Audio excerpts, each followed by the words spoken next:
Hello, literarians. Welcome back to the Literary Lori YouTube channel. I am Literary Lori, and if you love to read books or write books that center the lives of Black people and or other people of color globally, then you are in the right place because I love those things too. And I started this YouTube channel because I wanted to share my love of all things bookish and literary and colorful, and to document my journey going from being a nonfiction writer based in the United States to being a novelist based in the south of Spain. But this episode is not about me. It is about Black Literary History Month. Yes, February is Black History Month in the United States, Canada, and Germany. But I wanted to make it my own thing, so I celebrate Black Literary History Month. And it's not just me, it's that there are so many amazing Black writers and authors born in the month of February, and I highlight the amazing. And so rather than just celebrate Black history, I'm celebrating all of the incredible writers and authors that were born this month. And every single day in February, I am sharing the story of an exciting and amazing Black writer born this month. And let me say it, we are at the midway point. It is day 15, if you're keeping track. It's also February 15th. I'm tired, y'all. I am super tired. I did not realize what a big deal this was going to be, but I'm committed.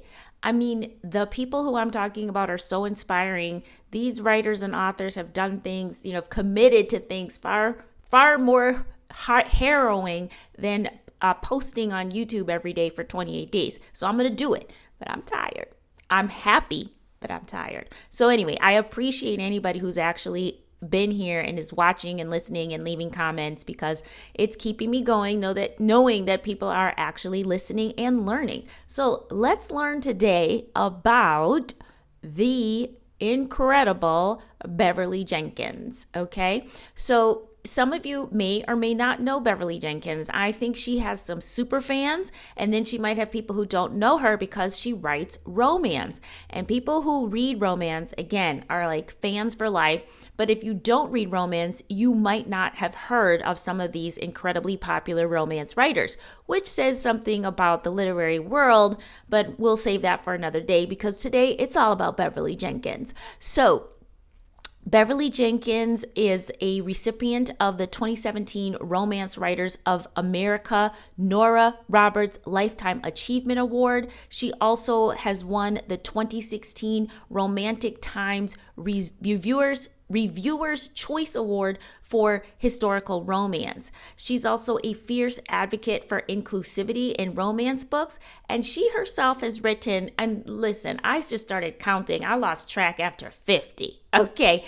So I'm just going to say she has written over 50 books, many of which are USA Today bestsellers. Beverly Jenkins writes historical and contemporary romance. She's also written romance suspense and YA romance. And she is listed as one of the top 50 African American writers of the 20th century by the AABLC. So if you don't know Beverly Jenkins' name, now you do. And if that wasn't enough just to make you realize that we're talking about someone special, we are. So let's get into her story, shall we? So Beverly was born on this day, February 15th, in the early 1950s in Detroit. And Beverly Jenkins is still very much alive in writing still. So another one of these people like Dr. Jewel Parker Rhodes, who is still actively pursuing her writing passions. So how did she get started? Like many of the other writers we've heard about this month, she was a voracious reader. She loved reading and writing. She was the editor of her elementary school newspaper, which I love that detail. But Miss Beverly Jenkins was not interested in being a writer. Her dreams originally were to be a librarian. Yes, she wanted to be a librarian, and she was a librarian. But apparently, she started writing romance novels for fun, like for herself. I don't know who does that, but she did it. And she only submitted her work for publication when a friend was like, you should try to get these published. This is really good stuff. So she found an agent. She submitted this one work, again, just on the nudge of a friend, and that book got published. And that was in 1994. It was published by Avon, and the book was called Night Song. And as they say, the rest is history. Literally, after that publication, I think she's been publishing, if not one book a year, sometimes more than one book a year, which is how we get up to more than 50 books published.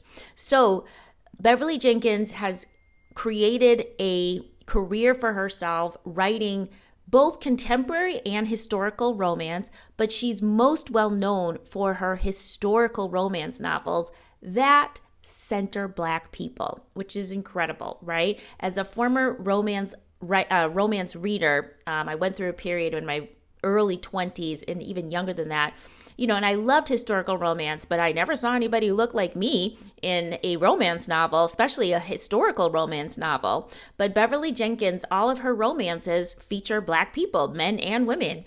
And it's really amazing that she does this because her books are historically accurate, but she still is like, Black people can still have love. They can still have happy endings. They can still have romance.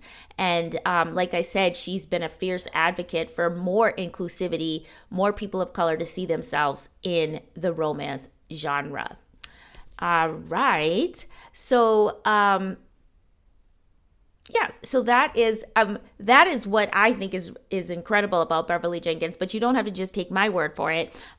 She was dubbed a romance revolutionary by the Feminist Book Club in 2024. Again, her books mostly take place in 19th century United States, and for allowing Black people to see partnership, love, romance, steamy sex scenes.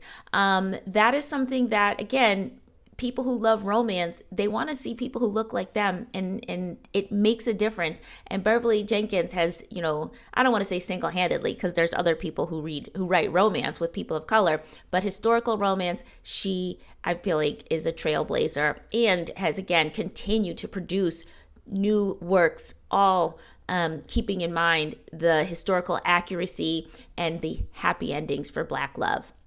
So, like I said, Beverly Jenkins is now, do the math, she's in her mid-70s, and she's still writing, still hitting those USA Today bestseller lists. Her last book was written just the fall of 2025, and that was called Calling All Blessings, and that's a contemporary romance, or I don't even think it's romance. Maybe it's a little romance, but she has these series. She writes a lot of series, but again, she does do contemporary fiction, but she's most well known for that historical romance. Now, speaking of which, being well known for historical romance, here's a fun fact. One of my favorite bookish podcasts, The Stacks, they are reading one of Beverly Jenkins' classics. It was published in 1996 for their February 2026 book club pick. And that book is called Indigo. And so the host of The Stacks, her name is Tracy Thomas. She always invites somebody to come and discuss the book club pick. And she invited Jasmine Gilroy, the famous contemporary romance novelist. And I'm pretty sure it was Jasmine Gilroy who selected the book for the book club pick. And because she said that she has always heard about how incredible this book, Indigo, that's the title, is, and she never read it. And she was like, why not read it with a whole bunch of people for the Stacks book club pick. So if you are interested in hearing a whole bunch of people and their opinions about Indigo, and two incredible book reviewers, Tracy Thomas and Jasmine Gilroy, go ahead and pick up you a copy of Indigo and read along with them. If I'm not mistaken, the discussion will be somewhere in the last week of February. I know you're like, but what's it about, Lori? Like, how do I know if I want to read it or not? Well, don't worry, I'm going to tell you right now. Indigo, and this is a description of the book from Time magazine. It says, the book follows Hester Wyatt. Hester is a woman. The book follows Hester Wyatt, a young conductor of Michigan's Underground Railroad who has been saddled with hiding Galen Vachon, an arrogant yet treasured conductor, otherwise known as Black Daniel. Vachon's a big deal and he knows it. His ego turns off Hester, but she can't deny her attraction to him, and a twisty romance ensues against the backdrop of Jenkins' thoroughly researched world. Dun, dun, dun. Doesn't that sound juicy, but historically accurate? I mean, come on. If I lived in the US, I would get a copy of Indigo. So, anyway, Time magazine actually included Indigo on their 2024 list of romance novels to read right now. So, I mean, go ahead and read it. And if you're not going to read it, you could at least tune into the stacks and listen to the breakdown of what they thought about it. Now, there will be spoilers because it's a book club talk. But if you still, maybe you're not going to read it, but you still want to hear more about it, go ahead and tune into that. I'll leave the links to the Stacks podcast and to the book if you do want to purchase it. All right, people. That's what I have to say about Beverly Jenkins. I hope if you are into romance and you've never heard of her, you go check out her books. If you are not into romance but still want to read what is a historical romance from 19th century America with Black people, go check out her books. And if nothing else, go say happy birthday to Beverly Jenkins and thank her for all of the incredible work she has done in the romance industry. Before I let you go, I want to also point out that it is also Elizabeth Acevedo's birthday as well. Elizabeth Acevedo is a Dominican-American Afro-Latina, and we over here recognize Black as a global phenomenon. So we just want to say happy birthday to her. She is the author of, I think, 3 or 4 YA books. She's a poet and a novelist. Her books have won many awards, and most recently she has stepped into the world of adult fiction, and her adult novel, which was her debut adult title, was called Family Lore, and we actually read that in my writing community. Amazing book. So there's another one. You got a 2-for-1 today. Beverly Jenkins, Elizabeth Acevedo. Obviously, the literary gods were sprinkling extra juju on February 15th. So, just so you know, we are coming up on the biggest week of February, okay? So, gird your loins, literarians.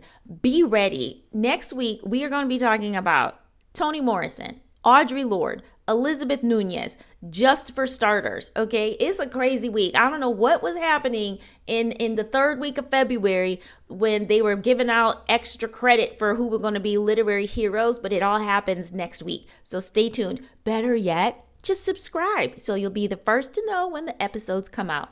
All right, enjoy the rest of your whatever day this is you're watching. I'll be back tomorrow with another exciting episode about another amazing author, Black author, born in February. Thanks. Bye.